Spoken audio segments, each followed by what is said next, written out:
Muito boas noites a todos. Quero, sobretudo, dirigir um cumprimento muito especial ao nosso Presidente da Câmara, o Engenheiro Ricardo Alves, e quero, através dele, cumprimentar de uma forma muito entusiástica toda a equipa, seja na Câmara, seja nas juntas de freguesia, que ao longo destes anos recuperou Arganil e nos trouxe até hoje com uma herança e um legado que eu penso que qualquer pessoa em Arganil hoje reconhece é uma boa herança e um bom legado. Obrigado, Ricardo.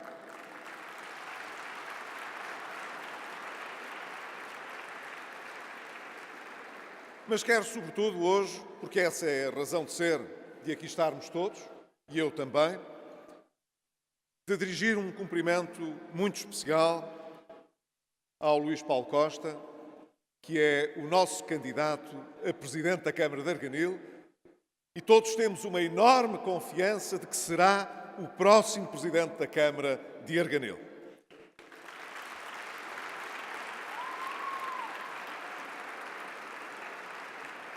Trata-se, não há dúvida, de um homem que conhece bem Arganil. Ao longo destes anos, tenho a certeza de que teve um contacto muito direto com todos os problemas que em Arganil se defronta. É um homem sério, bem preparado, que tem sido, ao longo destes anos, portanto, uma pessoa que dedicou o seu saber e a sua competência a esta equipa liderada pelo atual Presidente da Câmara, mas que está muito longe de esgotar aquilo que pode fazer por Arganil e, sobretudo, olhando para o futuro, é sobre ele, não tenho dúvida, que recai a expectativa mais positiva e importante para construir em cima daquilo que hoje é a herança que a atual Câmara Municipal deixa em Arganil. Eu sei que se outro conhecimento não tivéssemos dos candidatos, bastaria evocar, como aqui já foi feito, o que representa a aposta do Partido Socialista no antigo Presidente da Câmara, que deixou, ao contrário do atual, uma péssima herança e que, portanto, está associado a um passado negativo que não quer ser recordado aqui em Arganil, e, do outro lado, ter alguém que esteve associado à recuperação que o município fez nestes anos. Dizia eu que se outro conhecimento não tivéssemos das pessoas em particular, bastaria esta oposição de perfis para não termos nenhuma dúvida sobre a avaliação que cada eleitor, cada arganilense, haveria de fazer nas próximas eleições de dia 1 de outubro. Mas nós podemos acrescentar o conhecimento que temos das pessoas. E é por isso que eu digo, nós estamos muito confortados de saber que temos não só uma pessoa bem preparada, mas também uma pessoa séria e com ética para poder acrescentar futuro a Arganil. Luís Paulo, tenho a certeza de que tens aqui muita gente que vai contigo fazer um caminho extraordinário para o futuro de Arganil. Quero também dar hoje uma palavra especial a todos os autarcas do PSD. Não é fácil ser autarca. Nós temos, e eu tenho em particular, o maior respeito pelas pessoas que dedicam o melhor das suas vidas às suas terras, porque é disso que se trata. Muitas vezes, em tempos de desvalorização da política, tendemos a achar que as pessoas não fazem mais do que a sua obrigação. Mas não é assim. Os autarcas, de um modo geral, são pessoas que se colocam totalmente ao serviço das suas comunidades. E é por isso que, muitas vezes, o sacrifício, quer do ponto de vista familiar, quer pessoal, é muito maior do que a generalidade das pessoas pode conceber.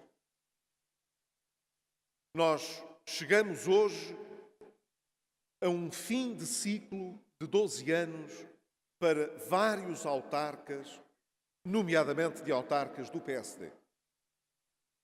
Pessoas que, portanto, ao longo destes anos, deram muito daquilo que é não só a sua competência, mas também o seu empenho total para que as suas terras possam ser diferentes.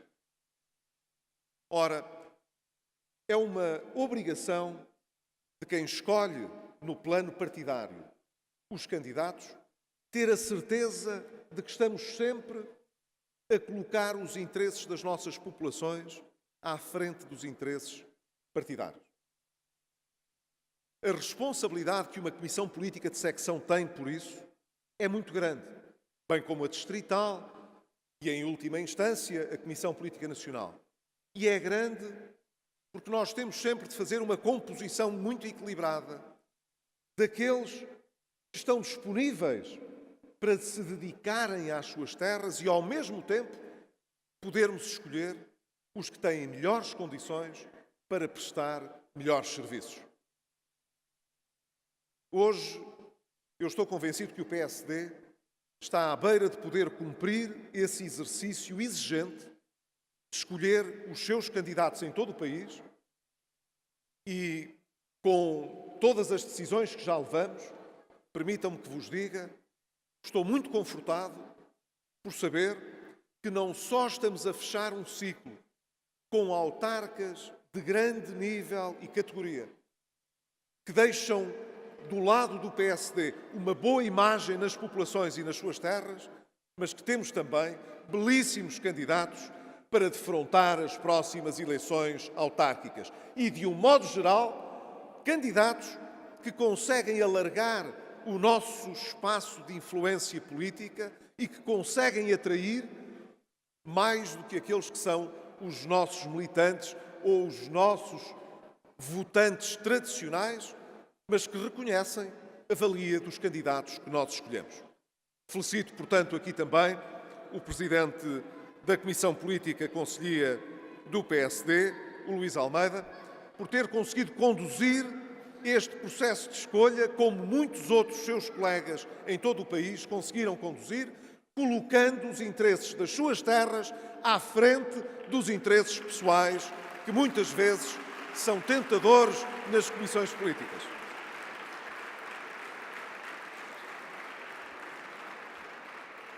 Deixem-me aproveitar também esta oportunidade para deixar uma palavra sobre a situação que vivemos no nosso país nos dias presentes. Nós, quando avaliamos o governo e a maioria que hoje tem a responsabilidade em Portugal, perguntamos-nos se podíamos estar melhor do que estamos. Eu sei que este exercício, muitas vezes, é substituído por um outro, que é o de saber se poderíamos estar pior. E, às vezes, aqueles que acham que sim, que era possível estar muito pior, encontram aí um motivo de enorme satisfação. Afinal, não estamos tão mal quanto se poderia estar. Não é a minha atitude. Eu gosto de olhar para os desafios que enfrentamos e identificar sempre as forças, os fatores que nos poderiam levar mais longe, atingir melhores resultados, no fundo, conseguirmos ser mais ambiciosos, embora com os pés assentes na terra. Podíamos ou não podíamos estar melhor do que estamos hoje? Para responder a esta pergunta, nós devemos olhar para outros países, dentro da União Europeia, de uma realidade que nos é próxima, e, de preferência, olhar para países que passaram também por dificuldades grandes. É o caso da Espanha, aqui ao lado, foi seguramente o caso da Irlanda, foi o caso de Chipre, países que passaram por dificuldades, que tiveram de aplicar programas com muita severidade, até do ponto de vista social. E o que é que vemos nesses países? Vemos uma economia que cresce mais do que a nossa, que atrai mais investimento do que a nossa e que, nessa medida, consegue oferecer aos seus cidadãos uma perspectiva de futuro que é mais mobilizadora. Por que é que nós não conseguimos fazer isso? Por que é que, depois de termos ultrapassado, como se costuma dizer, o cabo das tormentas, termos recuperado o país de uma situação de pré-bancarrota, de termos o emprego a crescer e o desemprego a diminuir, a nossa economia com mais vitalidade, por que é que ao longo do último ano as coisas afrouxaram? A razão é simples. Muitas pessoas tiveram receio e desconfiança da solução que foi adotada. Não apenas por não ter sido a solução que teriam desejado para o seu governo, mas porque se habituaram a ver em muitos dos partidos que constituem a atual maioria, partidos que têm um parti-pris com a nossa economia social de mercado, que não gostam dos investidores, que não gostam da União Europeia de que fazemos parte, que não gostam de vivermos no meio da moeda única do euro. Ora, se nós somos um país europeu que tem o euro e que foi, de resto, por essa razão, que nos conseguimos desenvolver mais ao longo destes anos, não seria natural esperar desconfiança e retração por ver que forças que são contra a União Europeia e a nossa participação na União Europeia ou na moeda europeia tivessem uma influência importante no governo? Não tenho dúvida, isso explica uma parte do mau desempenho que nós tivemos ao longo do ano de 2016. Mas não é apenas isso. Nós conseguimos que esses partidos tivessem condicionado de forma decisiva o governo. Eu não me refiro apenas à reversão de algumas reformas estruturais importantes que fizemos e que tiveram resultados muito positivos. De resto, um dos domínios onde tem havido reversão que chegue, e eu espero que no futuro não se pague um preço demasiado elevado por essas reversões, é justamente a área da educação. Nós conseguimos, ao longo dos últimos anos, que os nossos resultados educativos fossem os melhores de sempre. Claro que às vezes, como não é a esquerda ou a extrema-esquerda que consegue esses resultados, eles são minimizados. Faz-se de conta que não foram importantes, mas foram. Foi a exigência que fomos introduzindo na educação, com a avaliação, com os exames, a focagem muito grande na matemática, no português, em matérias que são muito importantes para que os nossos jovens e os estudantes possam realmente atingir metas de conhecimento e consolidar essas aprendizagens, que resultou que as avaliações internacionais ao sistema educativo português mostrassem resultados como nunca tinham sido alcançados no passado. Ora, a extrema-esquerda não gosta da exigência, da disciplina, da avaliação. Pelo contrário, como não gosta que exista capacidade de gestão nas escolas. E volta meia volta vêm com bordões antigos e recordam, como ainda aconteceu nesta última semana no Parlamento, a gestão democrática das escolas. Isto, para quem tem algum contacto com o setor, significa simplesmente regressar ao tempo da irresponsabilidade, em que ninguém tinha, de facto, responsabilidade dentro das escolas para fazer cumprir um plano curricular que tivesse o mínimo de consequência. Era a balbúrdia que existia. A extrema-esquerda gosta da balbúrdia nas escolas. Nós gostamos da disciplina, da exigência e do conhecimento. São coisas para futuro com consequências muito diferentes. São estas reversões que foram feitas que vão atrasar os sonhos dos nossos jovens para o futuro. Mas o que de mais importante podemos assinalar, até nem são as reversões que tiveram lugar, é o que não se está a fazer para o futuro. E esse é o ponto fundamental. O país está a degradar a herança que recebeu em 2015 e não está hoje a acrescentar rigorosamente nada que nos possa alargar um horizonte de esperança para o futuro. É sabido que entre os comunistas, os bloquistas e os socialistas só há um entendimento importante: impedir que o PSD possa voltar a exercer responsabilidades de governo.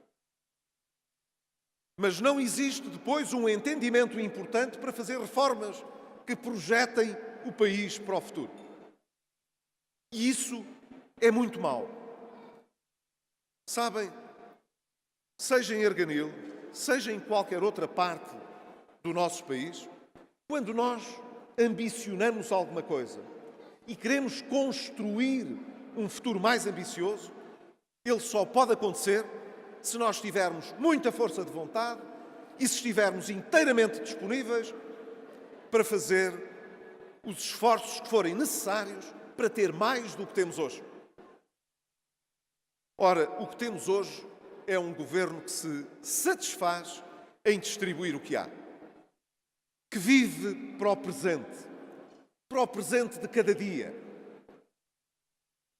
Tudo o que possa envolver, propor às pessoas um objetivo mais ambicioso, que exija a mobilização, o esforço para atingir alguma coisa mais no futuro, isso não é feito.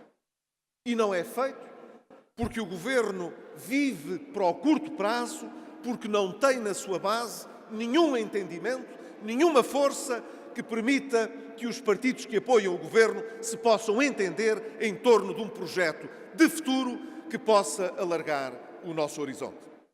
E esse é, porventura, o erro mais dramático que nós acabaremos por pagar em Portugal pela situação de governo que temos hoje.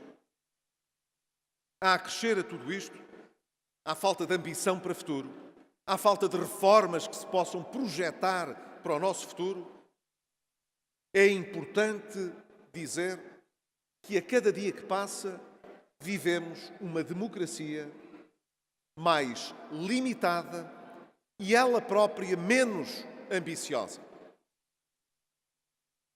Nós precisamos, de alguma maneira, de uma democracia que tenha escrutínio. Isso é fundamental. Ainda há tão pouco tempo assinalámos o 25 de Abril no Parlamento.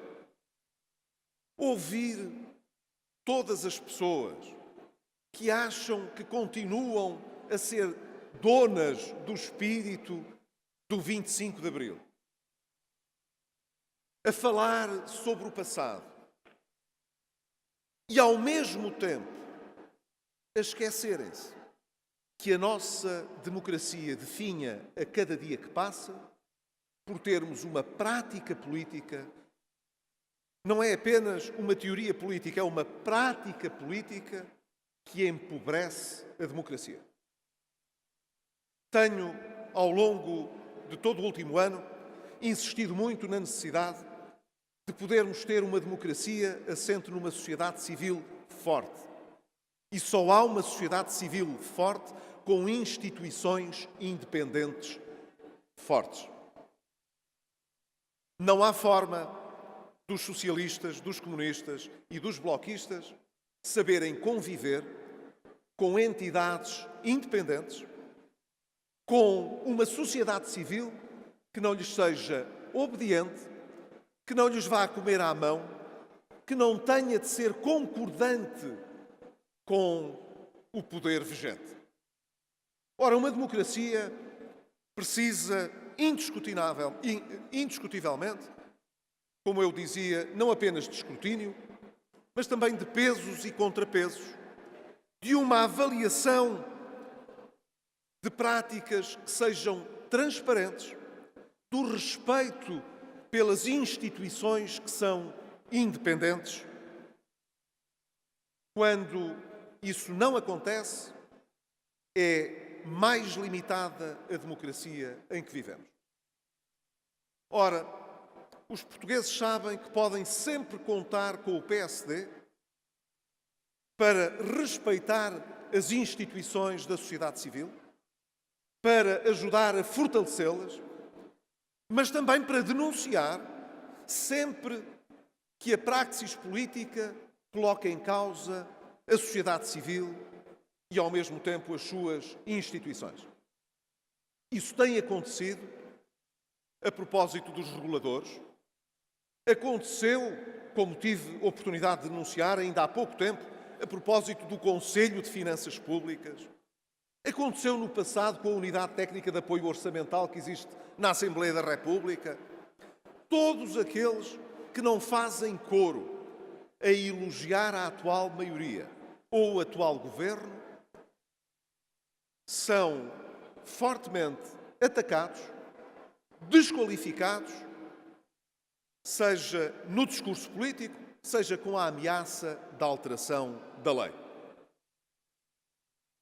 Nós não deixaremos passar em claro esta forma de lidar com as instituições.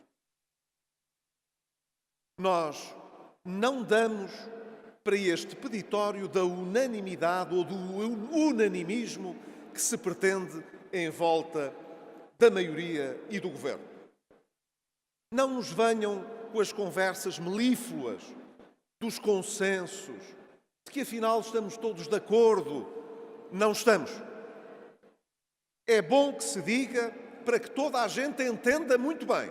Não estamos de acordo. Esta não é a forma como entendemos a democracia. Esta não é a nossa maneira de ver a diferença, as instituições que são independentes.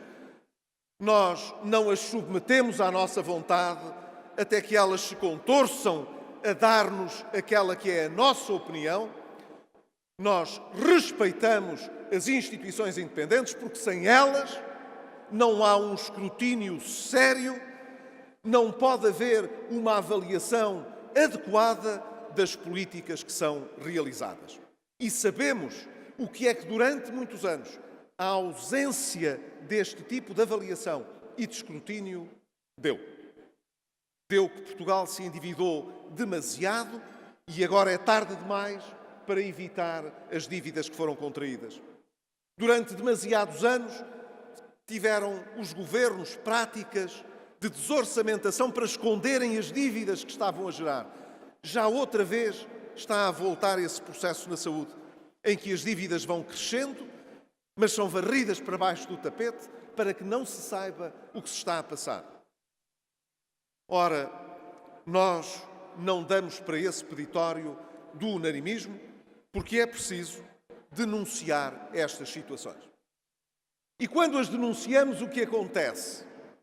Acontece esta coisa muito engraçada. O Partido Socialista e o Governo irrita-se. Ficam muito irritados. Ficam incomodados pelo facto de nós não estarmos de acordo e de querermos denunciar estas práticas. Na verdade, não são só os comunistas e os bloquistas que lidam mal com a crítica. Os socialistas também lidam mal com a crítica. Mas está na altura de dizer que este narcisismo socialista está a tornar-se profundamente ridículo em Portugal. Nós não sabemos, ao certo, o que é que o Bloco de Esquerda e o Partido Socialista querem com esta conversa à volta da dívida portuguesa. Sabem que esta semana apresentaram um relatório sobre a dívida portuguesa. E depois de terem andado anos a seringar toda a gente, que tinha de se reestruturar a dívida, afinal, apresentaram soluções que não são de reestruturação da dívida. São, no essencial, soluções para gerir a nossa dívida. Depois também fazem umas sugestões no plano europeu.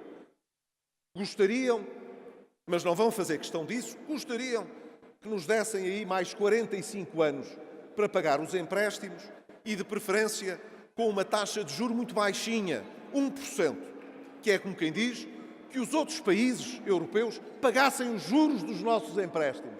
É assim, como quem diz, olha, eu vou ao banco pedir emprestado para te dar a ti, tu depois lá me pagas daqui a 60 anos e até lá eu vou-te pagar uma parte dos juros. Percebe-se porque é que o Governo não quis assinar este relatório. Foi para não passar pelo enxovalho de receber uma negativa em Bruxelas. Isso a gente percebe. Mas depois sobra aquele conjunto de medidas que são sugeridas pelo Partido Socialista e pelo Bloco de Esquerda para gerir a nossa dívida. Tive a ocasião ontem de dizer que, com uma exceção, essas propostas são perigosas e são erradas. E não têm nada a ver com o que o último governo fez nos últimos 4 anos. São o oposto do que nós fizemos enquanto estivemos no governo. Mas estão muito próximas daquilo que o ex-primeiro-ministro José Sócrates fez quando esteve no governo. Emitir cada vez a prazos mais curtos, para ter taxas mais baixas, até que um dia os mercados se fecharam. E nós o que fizemos foi o contrário disto. Foi procurar emitir dívida cada vez a prazos mais longos e com taxas mais baixas. Nós conseguimos isto. Mas este Governo está a conseguir o contrário. Como tem taxas cada vez mais altas no longo prazo, qualquer dia não tem mesmo outra solução se não estar a emitir ano a ano, ou a 2 anos, ou a 3 anos, porque a 10 é caro demais. Mas é caro demais em Portugal, não é caro demais em Espanha, não é caro demais em França, não é caro demais na Irlanda, nem nos outros países da zona euro. É só em Portugal que é mais caro. E é mais caro porque os investidores não acreditam naquilo que está a ser feito na gestão da dívida portuguesa.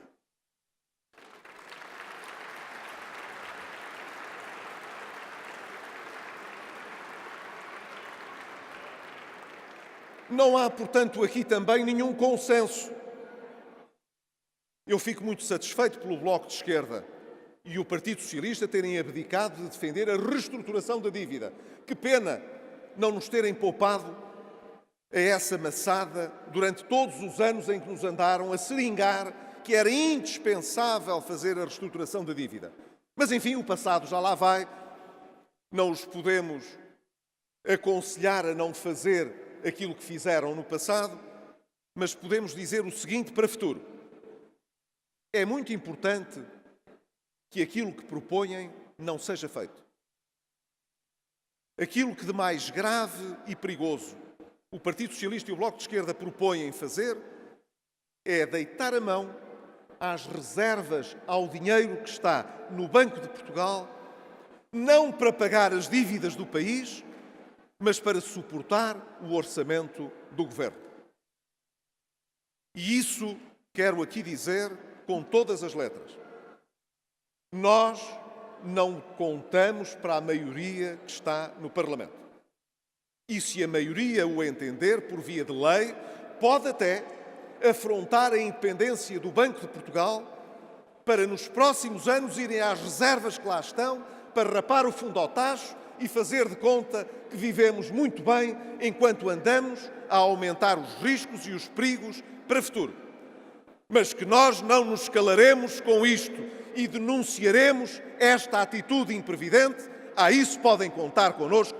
Nós não nos calaremos em Portugal e, no que depender de nós, nunca daremos consenso para que o Governo vá deitar a mão ao dinheiro que está no Banco de Portugal para pôr outra vez o país a correr os riscos que já correu no passado. Concluo dizendo que nós temos sempre confiança e esperança no futuro. Sobretudo quando olhamos para ele com responsabilidade. O facto de hoje não estarmos no governo não diminui a expectativa importante que temos para o futuro.